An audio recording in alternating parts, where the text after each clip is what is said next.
اعوذ باللہ من الشیطان الرجیم، بسم اللہ الرحمن الرحیم۔ آج ہم پڑھیں گے سورۃ الکافرون، جس میں کل 6 آیات ہیں۔ سورۃ الکافرون کا مرکزی مضمون مشرکین اور شرک سے بیزاری ہے۔ اللہ تعالیٰ کی خالص عبادت کا حکم ہے، اگرچہ یہاں پر کفار مکہ سے خطاب ہے، لیکن دراصل روئے زمین کے تمام کافر مراد ہیں۔ اور اس کا شان نزول یہ ہے کہ کافروں نے نبی صلی اللہ علیہ وآلہ وسلم سے کہا کہ 1 سال آپ ہمارے معبودوں کی عبادت کریں تو اگلے سال ہم بھی آپ کی اللہ کی عبادت کریں گے۔ اس پر کی صورت نازل ہوئی اور اللہ تعالیٰ نے اپنے نبی صلی اللہ علیہ وآلہ وسلم کو یہ حکم دیا کہ ان کے دین سے اپنی پوری بیزاری کا اعلان فرمائیے کہ میں تمہارے ان بتوں کو اور جن جن کو تم اللہ کا شریک مان رہے ہو ہرگز نہیں پوجوں گا۔ تم بھی میرے معبود برحق اللہ وحدہ لا شریک کو نہ پوجو۔ احادیث مبارکہ میں سورہ کافرون کا تعارف کچھ اس طرح ہے۔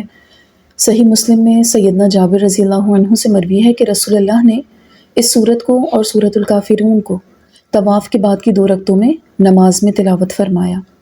اسی طرح ابو ہریرہ کی روایت سے ثابت ہے کہ صبح کی 2 سنتوں میں بھی اللہ کے نبی انہی 2 سورتوں کی تلاوت فرمایا کرتے تھے۔ اور سیدنا عبداللہ بن عمر سے مروی ہے کہ رسول اللہ نے صبح کے فرضوں سے پہلے کی 2 رکعت اور مغرب کے بعد کی 2 رکعتوں میں 20 یا اس سے بھی کچھ زیادہ دفعہ ان صورتوں کی تلاوت کی، سورۃ الکافرون اور سورۃ الاخلاص۔ دیگر صحابہ اکرام سے بھی مروی ہے کہ اللہ کے نبی نے کئی بار ان دونوں صورتوں کی تلاوت کی۔ کسی نے یہ تعداد 24 یا 25 مرتبہ بھی ذکر کی ہے، اور ایک روایت سے ثابت ہے کہ مہینہ بھر میں نے آپ کے ساتھ نماز پڑھی اور آپ کو ان صورتوں کی تلاوت کرتے ہوئے پایا۔ ایک روایت میں مذکور ہے، حارث بن جبلہ رضی اللہ عنہ کہتے ہیں، اے اللہ کے رسول، مجھے کوئی ایسی چیز بتائیے کہ میں سونے کے وقت اسے کہہ لیا کروں۔ رسول اللہ نے فرمایا، جب تم رات کو اپنے بستر پر جاؤ تو قل یا ایھا الکافرون پڑھ لیا کرو، یہ شرک سے بیزاری ہے۔ سورت شروع کرتے ہیں بسم اللہ الرحمن الرحیم۔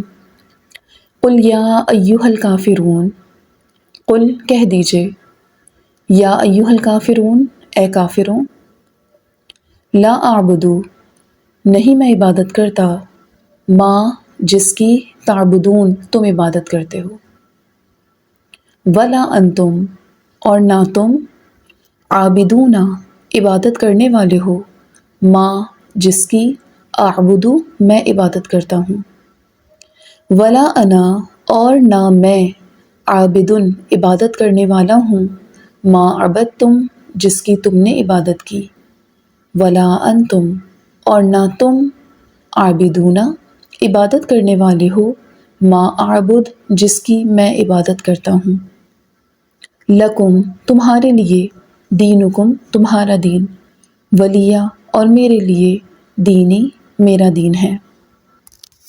اللہ کے نبی علیہ السلام نے ہر طرح اپنا دامن ان سے چھڑا لیا اور صاف طور پر ان کے معبودوں اور ان کی عبادت کے طریقوں سے علیحدگی اور ناپسندیدگی کا اعلان بھی ظاہر فرمایا، کیونکہ ہر عابد کا معبود ہوتا ہے اور طریقہ عبادت ہوگا۔ بس رسول اللہ صلی اللہ علیہ وآلہ وسلم اور آپ کی امت صرف اللہ ہی کی عبادت کرتے ہیں، اور طریقہ عبادت ان کا وہ ہے جو رسول اللہ صلی اللہ علیہ وآلہ وسلم نے تعلیم دی۔ سورہ یونس میں بھی اللہ تعالیٰ کا اس طرح ارشاد ہے، وَإِن كَذَّبُوكَ فَقُل لِّي عَمَلِي وَلَكُمْ عَمَلُكُمْ أَنْتُمْ بَرِيئُونَ مِمَّا أَعْمَلُ وَأَنَا بَرِيءٌ مِّمَّا تَعْمَلُونَ، یعنی اگر یہ آپ کو جھٹلائیں تو آپ کہہ دیجئے کہ میرے لیے میرا عمل اور تمہارے لیے تمہارا عمل ہے، تم میرے اعمال سے الگ ہو اور میں تمہارے کاموں سے بیزار ہوں۔ سورہ قصص میں اس طرح ہے، لَنَا أَعْمَالُنَا وَلَكُمْ أَعْمَالُكُمْ، ہمارے لیے ہمارا عمل اور تمہارے لیے تمہارا عمل۔ وآخر دعوانا ان الحمد للہ رب العالمین۔